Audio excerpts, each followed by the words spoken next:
Kahit anong sabihin ko na kaibigan, di kayo makikinig. Wala na kayo guys, magbasa na lang kayo ng Biblia. Patay oras. Patay oras. Banat ni Papa Ed sa mga hindi po naniniwala. Viancy at Mariel, may saloobin. Yan po ang ating topic ngayon. Isa munang magandang araw at gabi sa inyong lahat sa amang sulok ng mundo. Special shoutout sa mga EDC supporters. At dito, special shoutout po kay na Madam Cristita Bangonan at si Madam Telma Burgos from Socorro Oriental, Mindoro. Shout out kay Disciple Channel, kay Madam Fe Barbara Zapanta, kay Madam Pinay Aguilar, kay Madam Urge Las from Bacolod City, Madam Merlinda Larguesa from Bulalakaw Oriental, Mindoro, at kay Madam Erlinda Corona from Baguio City. Special shoutout po sa inyong lahat.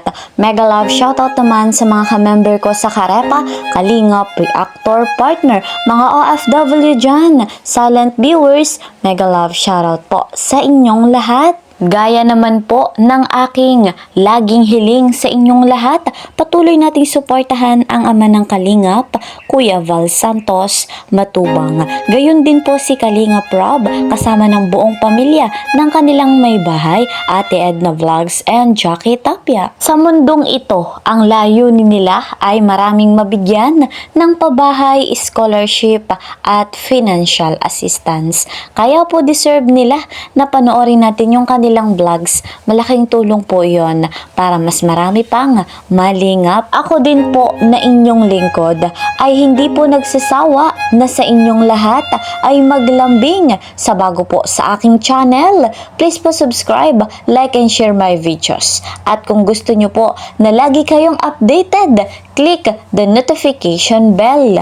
Eto na nga mga kalingap, dito tayo sa ating topic sapagkat mainit-init pa nga po yung issue patungkol nga po sa jowa issue ng ating Kalingap Edu. Yung tinutukoy dito ay si Mariel. Ngayon, ano na nga ba ang pahayag dito ni Kalingap Edu? Narito ang kanyang video. Panoorin po natin. Wala guys, kailangan sabihin, no? Labas siya sa vlog. Saka ay yung tao na ma-expose sa sukmed. Yun po ang dalilan. Malinaw mga kalingap, ayon kay Kalingap Edu, eto nga daw pong si Mariel ayaw ma-expose sa social media. Ngunit mga kalingap, ang tanong ng ibang mga viewers, ng mga basher, kung ayaw ma-expose sa social media o lumabas sa social media nitong Mariel, paano malalaman ang tunay na kasagutan patungkol nga po sa issue kay Papa Eds? Narito naman ang pahayag po dyan ni Kalingap Edu. Panoorin po natin. Kahit anong sabihin ko na kaibigan, di kayo makikinig. So ano pang point? Bahala na kayo guys, magbasa na lang kayo ng Biblia. Patay oras.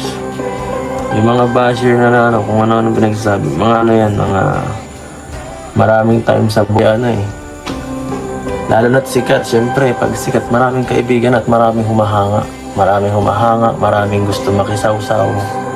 Normal lang na mas maraming taong nakahalubilo sa taong sikat, madaming gusto maki-extra. Tandaan, alam niyo po yung ganun, di ba? Daming gustong kumuha ng atensyon kapag sikat, kaya ganun talaga.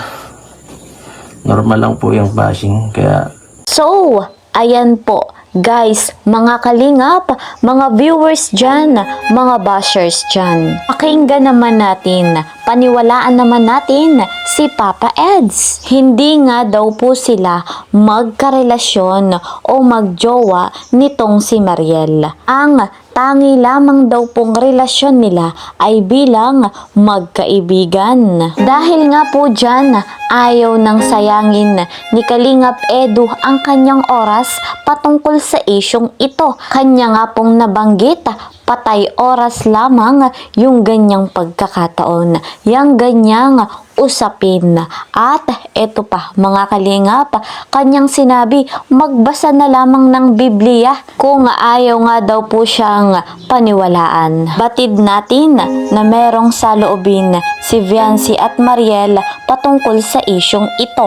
At ayon nga po kay Baby Viancy, malaki nga raw po ang kanyang tiwala kay Papa Eds. Batid nga rin po natin na itong si Mariel ay may nais sabihin at saloobin, kaya naman hintayin natin yung upload ni Kuya Val Santos Matubang patungkol po dito sa kanyang interview dito nga po kay Mariel, kung saan doon nga po malalaman na ang katotohanan kung ayaw nyo pa rin pong maniwala dito sa pahayag ni Kalingap Edu. Eto po guys mga kalingap, linawin natin, siyasatin nating maigi. Kung totoo nga po na si Mariel at si Kalingap Edu ay may relasyon, bakit naman po papayag si Mariel na magkaroon ng sweet moment si Papa Eds at si Viancy? Napakaraming sweet moment sa Hong Kong na nangyari. Grabe yun guys, at talagang kinilig ang buong mundo. Ngayon, kung totoo nga na may relasyon si Mariel at si Papa Eds, ang ating Kalingap Rob ay hindi po papayag na ituloy pa ang EDC. Dahil ayon nga po sa ating Kalingap Rob na hindi pwedeng i-love team ang merong girlfriend, ang merong boyfriend. At eto guys mga kalingap, buong buo pa rin ng EDC at hindi pa pinapatigil ni Kalingap Rob. Ibig sabihin walang katotohanan na may relasyon si Mariel at si Papa Ed. So, guys, mga kalingap, mga minamahal kong viewers, kung hindi pa rin kayo satisfy, ay abangan nyo po yung upload na video, yung interview ni Kuya Val Santos Matubang dito nga po kay Mariel. Sa mga solid EDC dyan, ay patuloy pa nating tangkilikin ng love team na ito. Batid natin kung gaano sila kasaya at katotoo sa bawat isa. Ngayon, manatili lamang tayo sa kaabang-abang pang eksena ng love team na ito. Kahit anong mangyari, EDC forever love. Huwag po tayong paka-stress sa ganitong issue. Bagamat patuloy pa na umaarangkada, mainit-init pa nga po yung isyong ganito, ay hindi tayo papatinag dahil kahit ano nga pong mangyari, ay patuloy nating susuportahan ang love team na EDC. Kagaya nga po ng ginagawa ni na Kuya Val Santos Matubang at Kalingap Rob. Ayan, eto muna guys ang ating update patungkol nga po sa love team na EDC.